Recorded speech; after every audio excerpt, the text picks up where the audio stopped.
नमस्कार, TV news के Karnataka bulletin में आपका स्वागत है। मैं हूं पूजा आपके साथ। चलिए शुरू करते हैं आज की खबरों का सिलसिला। उससे पहले एक नजर आज के मुख्य समाचारों पर डालते हैं। बीदर में लोकसभा के लिए आज 7 नामांकन पत्र दाखिल किए गए।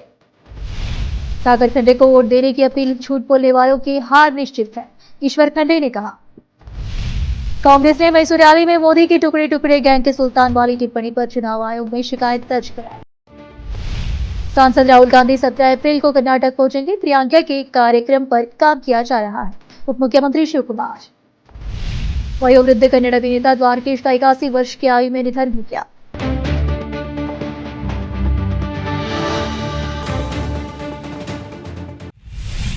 समाचारों का सिलसिला शुरू करते हुए देखते समाचार विस्तार से। पहले देखेंगे स्थानीय समाचार। लोकसभा आम चुनाव 2024 के लिए बीदर लोकसभा क्षेत्र से नामांकन पत्र जमा करने का आज तीसरा दिन है। 16 तारीख को 7 नामांकन पत्र जमा किए गए हैं। वसीमुद्दीन अब्दुल कयूम ने निर्दलीय उम्मीदवार के रूप में अपना नामांकन दाखिल किया। बाबू पाशा मोइनुद्दीन ने राष्ट्रीय विकास पार्टी के उम्मीदवार के रूप में नामांकन पत्र दाखिल किया। सागर ईश्वर खंडे ने कांग्रेस पार्टी के उम्मीदवार के रूप में नामांकन पत्र दाखिल किया। क्रांतिकारी जय हिंद सेना पार्टी के प्रत्याशी के रूप में रामचंद्र नारायण ने अपना नामांकन दाखिल किया। पुटराजा हनुमंत नंदी ने बसपा पार्टी के उम्मीदवार के रूप में नामांकन पत्र दाखिल किया। जयराज काशप्पा बुक्का ने एक स्वतंत्र उम्मीदवार के रूप में अपना नामांकन दाखिल किया। मोहम्मद शफीक उर रहमान ने आज ऑल इंडिया उलमा कांग्रेस पार्टी के उम्मीदवार के रूप में अपना नामांकन दाखिल किया है। अप्रैल 16 तारीख को नामांकन पत्र जमा करने के लिए दोपहर 3 बजे तक का समय था। आज 7 नामांकन पत्र जमा हो चुके हैं। अप्रैल 19 को नामांकन पत्र जमा करने का आखिरी दिन है। अप्रैल 20 को नामांकन पत्रों की जांच होगी। 22 अप्रैल को नामांकन पत्रों को वापस लेने का आज आखिरी दिन होगा। कैमरामैन पपुराज का कवरेज।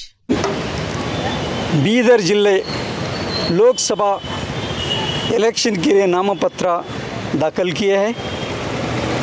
मैं 1995 से 2008 तक बीदर कोर्ट में वकील बोलकर काम किए हैं। बाद में 2008 से 2024 तक कलबुर्गी हाई कोर्ट में हाई कोर्ट वकील बोलकर काम किए हैं। कर्नाटक में बीजेपी में एक वकील को टिकट देने के लिए मांग किए हैं, but state and national committee BJP committees को रिजेक्ट किए हैं। इसलिए ये नॉमिनेशन हम फाइल किए हैं। वो advocate totally more than 2 lakh voters है। एक एक वकील के पास हज़ारों क्लाइंट्स रहते हैं। वकील के बाद क्लाइंट्स लोग सुनती है, जनता ने सुनती है, क्योंकि दिन भर लोगों के लिए काम करती है वकील लोग। इसलिए ये जो बीजेपी में जो वकीलों को टिकट के लिए रिजेक्टेड की है, उस वजह से हम नामपत्र डाले हैं। और दोनों जो कैंडिडेट उतना स्ट्रांग नहीं है। लोगों ने बोल रहे हैं हम वोट डाले तो भी नोटा डालते हैं, मगर दोनों को भी हम वोट नहीं डालते बोलकर लोग सुनने में आ रहे। इसलिए पब्लिक की आवाज़ सुनकर हम ये नॉमिनेशन की है। हमारा नॉमिनेशन ये पब्लिक के जनता न्यायालय में हम अर्जी डाले हैं। हमारा अर्जी सारे 19 मोर देन पॉपुलेशन है 8 कॉन्स्टिट्यूंसी में, वो लोग हमारा एप्लीकेशन को अर्जी करके हमको बहुमत से दोनों लोगों को रिजेक्ट करके खंडरे को हटा के बुक्का को लोग जीतते बोलकर हमको कॉन्फिडेंस है। बी पॉजिटिव रहता है।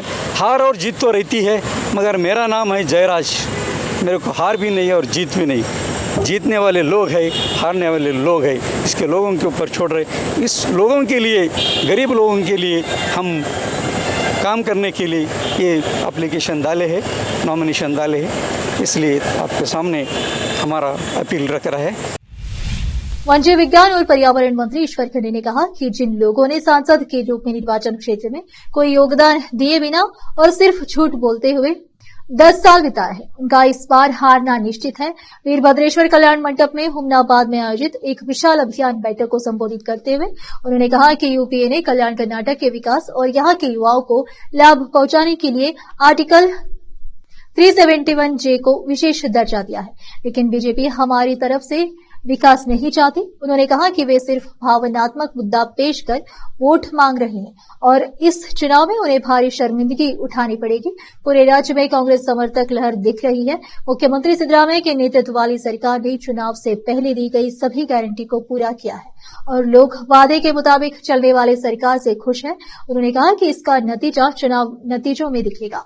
उनका बेटा लॉ ग्रेजुएट है और उसने सुप्रीम कोर्ट के वकीलों के साथ काम किया है। उन्होंने कहा कि उन्हें संविधान, कार्यपालिका, न्यायिक और विधायी प्रक्रिया का पूरा ज्ञान है और बीदर निर्वाचन क्षेत्र के व्यापक विकास के लिए उनके पास स्पष्ट दृष्टिकोण है। रोकते समाचारों का सिलसिला ब्रेक के लिए, जल्द लौटते हैं ब्रेक के बाद।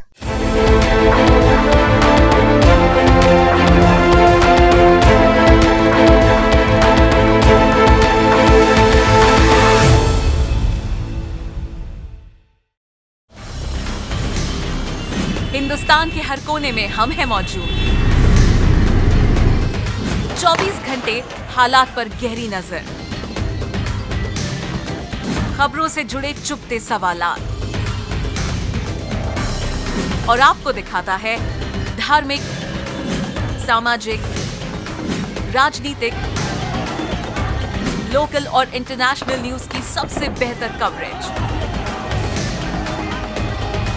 जो आपको रखती है हर पल बाखबर। देश और दुनिया भर की खबर के लिए देखते रहें KP news 24/7।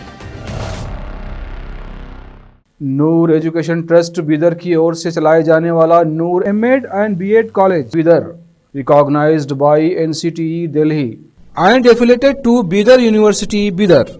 Admission are open for the academic year 2023-24.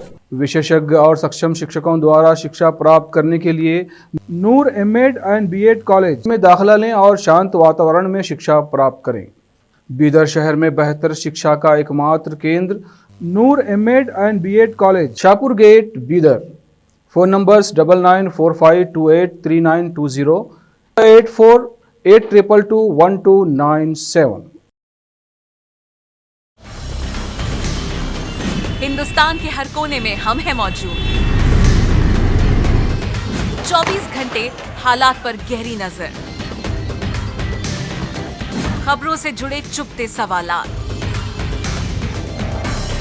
और आपको दिखाता है धार्मिक, सामाजिक, राजनीतिक, लोकल और इंटरनेशनल न्यूज की सबसे बेहतर कवरेज जो आपको रखती है हर पल बाखबर। देश और दुनिया भर की खबर के लिए देखते रहें केपी न्यूज 24/7।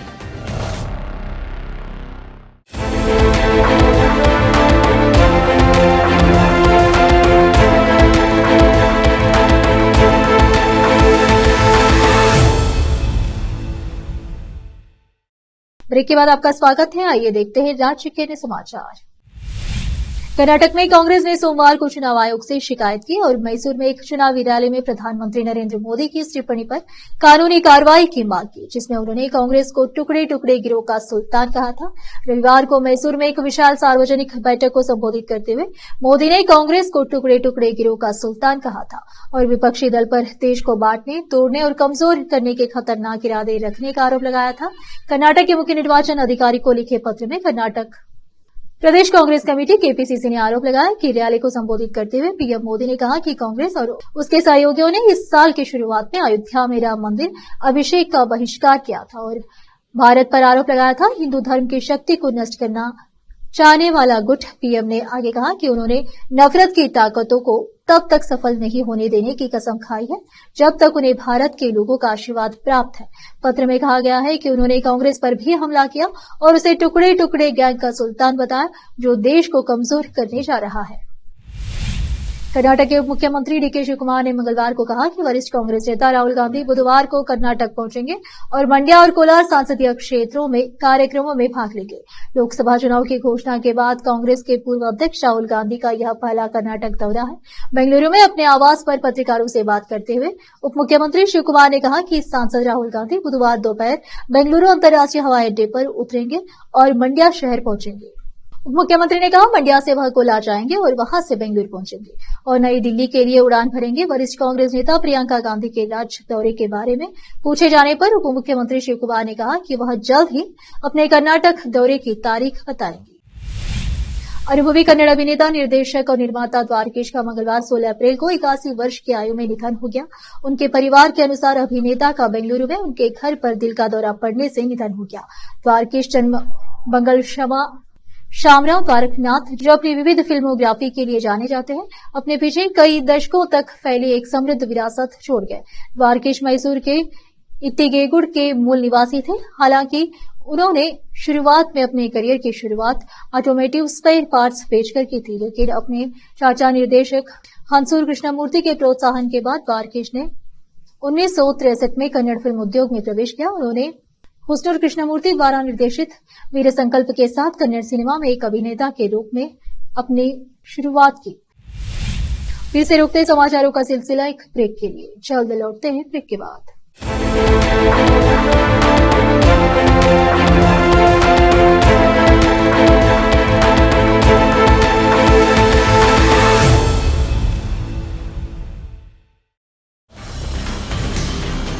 हिंदुस्तान के हर कोने में हम हैं मौजूद।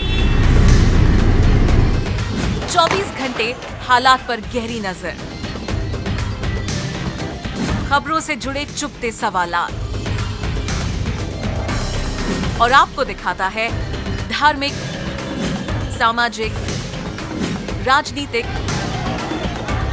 लोकल और इंटरनेशनल न्यूज की सबसे बेहतर कवरेज,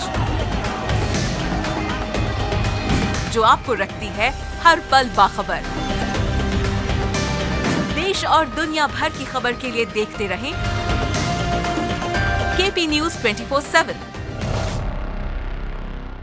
नूर एजुकेशन ट्रस्ट बीदर की ओर से चलाए जाने वाला Noor MEd and BEd college Bidar, recognised by NCTE Delhi and affiliated to Bidar University, Bidar. Admission are open for the academic year 2023-24. विशेषज्ञ और सक्षम शिक्षकों द्वारा शिक्षा प्राप्त करने के लिए नूर एमएड एंड बीएड कॉलेज में दाखिला लें और शांत वातावरण में शिक्षा प्राप्त करें। बीदर शहर में बेहतर शिक्षा का एकमात्र केंद्र Noor MEd and BEd college, Shahpur gate, Bidar. Phone numbers 9945283920, 8482221297। Hindustan के हर कोने में हम हैं मौजूद। 24 घंटे हालात पर गहरी नजर, खबरों से जुड़े चुपते सवालात और आपको दिखाता है धार्मिक, सामाजिक, राजनीतिक, लोकल और इंटरनेशनल न्यूज की सबसे बेहतर कवरेज, जो आपको रखती है हर पल बाखबर। देश और दुनिया भर की खबर के लिए देखते रहें केपी न्यूज 24/7।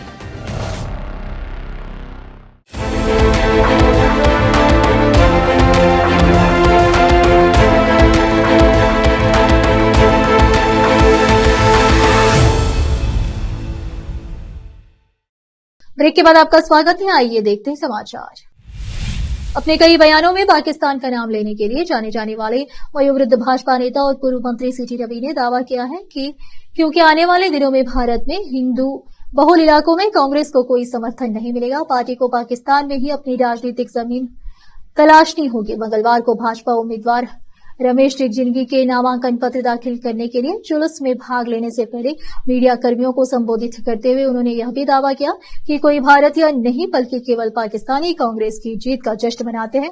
कांग्रेस का भारत में कोई समर्थन आधार नहीं है, मुख्य रूप से हिंदू बहुल क्षेत्रों में, इसीलिए पार्टी के पास आने वाले दिनों में पाकिस्तान में समर्थन तलाशने के अलावा कोई विकल्प नहीं होगा, जिसके कारण जब भी कांग्रेस जीतती है हम पाकिस्तान के समर्थन में नारे सुनते हैं।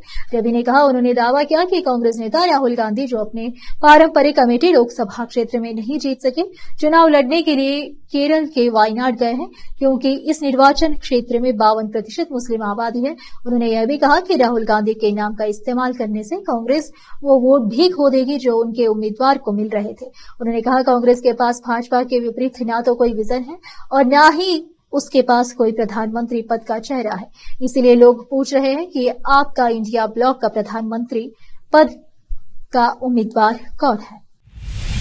पूर्व प्रधानमंत्री और जेडीएस सुप्रीमो एचडी देवेगौड़ा को उस समय शर्मनाक स्थिति का सामना करना पड़ा जब 2 महिलाओं जिन पर कांग्रेस कार्यकर्ता होने का संदेह है, उन्होंने कुंचितिया सामुदायिक हॉल में भाजपा जेडीएस गठबंधन कार्यकर्ताओं की एक बैठक में हंगामा खड़ा कर दिया।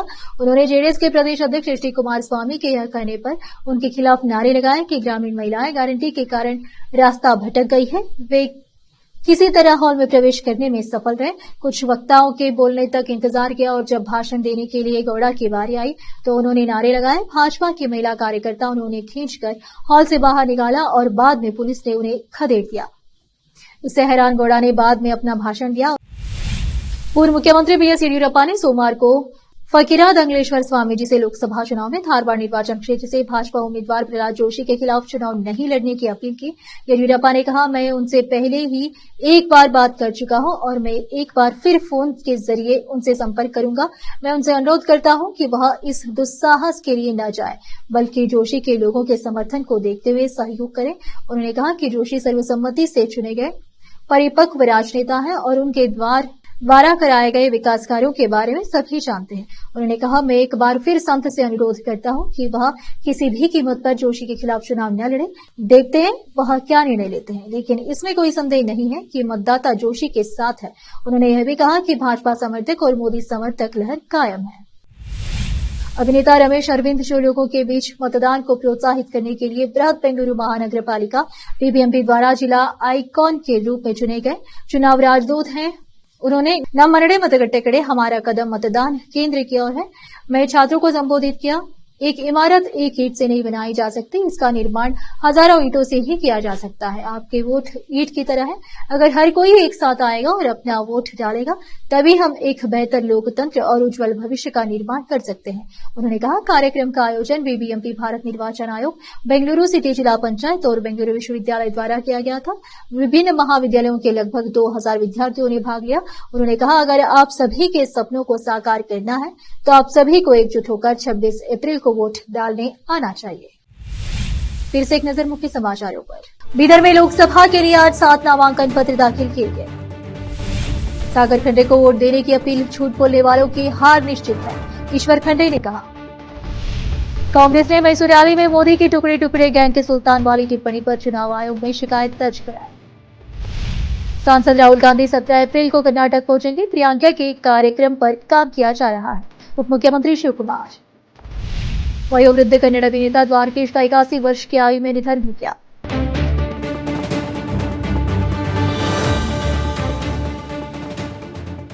केपी न्यूज के कर्नाटक के बुलेटिन में आज इतना ही। आप देख रहे थे केपी न्यूज का कर्नाटक बुलेटिन।